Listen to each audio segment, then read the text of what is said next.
L'enseignant Jeffrey Sonnenfeld a lancé après l'invasion de l'Ukraine une liste des entreprises choisissant de quitter la Russie, ou d'y rester, à la disposition de tous les consommateurs et investisseurs. Professeur spécialisé dans la responsabilité sociale des entreprises à l'université américaine de Yale, il a l'habitude de discuter avec les grands patrons.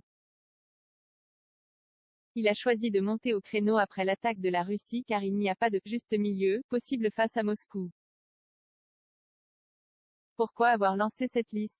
Juste après le début de la guerre, une douzaine d'entreprises ont pris l'initiative de couper les ponts avec la Russie, et ce n'étaient pas celles qui font habituellement les premiers pas en matière de droits humains ou de questions sociétales, les compagnies pétrolières, BP, Shell, Exxon, les sociétés de services aux entreprises, McKinsey, Deloitte et des grands cabinets juridiques, et des géants de la tech, Apple, Oracle, Twitter, Amazon. Mais on a rapidement vu aussi une flopée d'imposteurs, d'entreprises.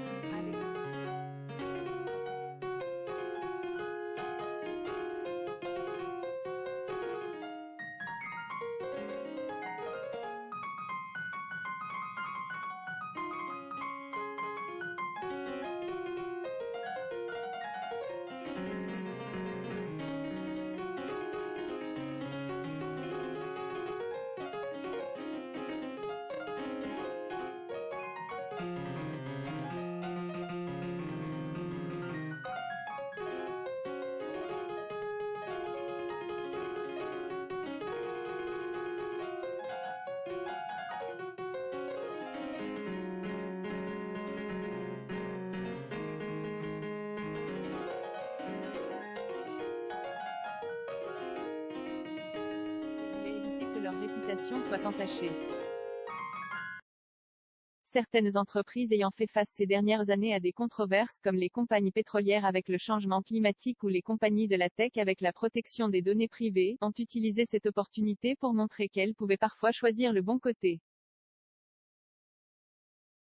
Et dans certaines entreprises, les employés eux-mêmes se sont révoltés.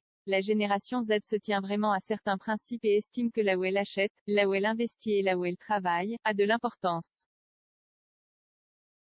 Au sein des grands cabinets de conseil, il y avait vraiment une certaine colère à l'idée de servir le diable. Certaines entreprises restant en Russie font valoir qu'elles agissent pour le bien de leurs employés ou pour des raisons humanitaires. N'est-ce pas justifié, que des entreprises tentent de justifier leur présence en Russie par des raisons humanitaires ou pour soi-disant prendre soin de leurs employés? C'est révoltant. Cela relève de la pure cupidité. On doit les tenir pour responsables et leur faire honte. Des compagnies comme Nestlé et Mondelez ont assuré pendant des semaines qu'elles produisaient des produits essentiels. Sur la liste de ces soi-disant produits essentiels il y a les barres Kit Kat, le chocolat Nesquik, les cookies Oreo. Surtout, ce positionnement sape tout l'objectif des sanctions économiques et du retrait volontaire des entreprises. L'idée n'est pas d'apporter du réconfort à la population russe et de leur permettre de continuer à être complaisants. L'idée est de les mettre mal à l'aise, d'augmenter leur stress, afin qu'ils remettent en question leurs dirigeants. Certains cherchent à être compréhensifs en disant « La population russe n'a accès qu'à de l'information filtrée ».